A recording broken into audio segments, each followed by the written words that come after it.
샬롬. 8월 13일 맥체인 성경 읽기입니다. 세움북스에서 출간한 임승민 목사님의 해설입니다. 사무엘상 3장은 사무엘을 부르시는 장면이죠.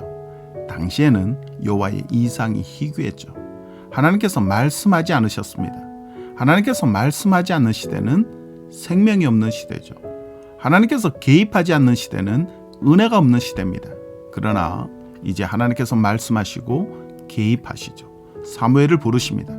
3번 만에 깨달은 사무엘은 이렇게 말하죠. 10절에 말씀하옵소서 주의 종이 듣겠나이다. 이것이 성도의 마땅한 자세입니다. 말씀하시면 듣는 것이 꼭 필요하죠. 엘리 제사장의 집안이 그 죄 때문에 망할 것이라고 하나님께서 말씀하십니다. 죄는 반드시 심판을 불러온다는 일관된 말씀이죠. 말씀이 끊겼던 시대가 사무엘을 거쳐 다시 말씀의 시대로 접어들기 시작합니다. 사무엘의 말은 하나도 땅에 떨어지지 않았죠. 하나님의 말씀이 바르게 전파되고 말씀에 옳게 반응하는 시대가 정말로 복된 시대입니다. 은혜의 시대죠. 말씀을 사모하시기 바랍니다. 로마서 3장은 죄의 결과와 하나님의 의를 말하죠. 할례를 받은 유대인도 이방인과 다를 바가 없다고 바울이 선언합니다.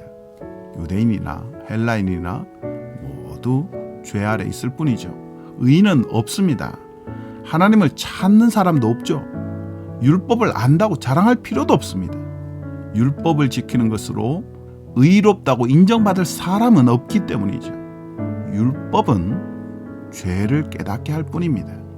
율법 외에 다른 의가 필요하죠. 바울은 그 의가 나타났다고 말합니다. 그 의는 율법과 선지자들도 증언한 것입니다. 예수 그리스도를 믿는 믿음을 통해 믿는 사람이라면 누구에게나 주어지는 하나님께로부터 오는 의죠. 이 의는 사람을 차별하지 않습니다. 유대인만 의롭게 해주시는 것이 아니고 헬라인만 의롭게 해주시는 것도 아닙니다. 그리스도 예수 안에 있는 사람은 하나님의 은혜로 값없이 의롭게 해주시죠.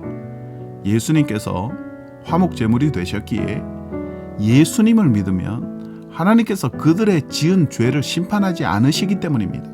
그리스도를 믿고 의롭게 된 사람들은 자랑할 것이 하나도 없습니다. 율법을 지키는 것으로 이룬 것이 아니기 때문이죠.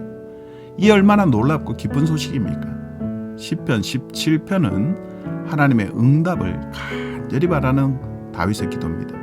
다윗은 자기의 의를 내세웁니다. 하나님께서 자기를 판단하시고 자기 기도를 들어주시길 간구하죠. 여기서 말하는 다윗의 의는 상대적입니다. 완전하고 결점이 없는 의가 아닙니다. 악인에 비해 깨끗한 의를 내세워 하나님께서 응답해 주시기를 기도하는 겁니다. 다윗의 의가 하나님께 간청할 수 있는 근거가 되었다면 완전 무결한 예수 그리스도의 의는 어떨까요? 하나님께 담대히 나아갈 충분한 의가 됩니다. 예수 그리스도께로부터 오는 의를 힘입어 다윗의 기도를 하시기 바랍니다. 하나님께서 응답해 주실 겁니다. 예레미야 42장에는 두려움에 떠는 백성들을 안심시키시는 하나님께서 등장하시죠. 총독 그다랴의 죽음 때문에 남아있는 백성들이 두려움에 떱니다. 바벨론 왕이 재침공할 수도 있기 때문이죠. 요하난을 비롯해 사람들이 예레미야를 찾아가서 어떻게 해야 하는지를 묻습니다. 하나님께서 돌보겠으니 그냥 거기 머물라고 예레미야에게 하나님께서 명하십니다. 만약 살기 위해 애굽으로 가면 오히려 칼과 기근이 거기까지 따라갈 것이라고 말씀하시죠. 백성들은 두려워할 필요가 없습니다. 그토록 두렵게 여기는 바벨론 왕도 사실은 하나님 손에 들린 칼에 불과합니다. 정말 그렇습니다. 이 세상의 모든 것이 하나님의 손에 들린 수단에 불과합니다. 정말로 두려워해야 할 것은 하나님밖에 없습니다.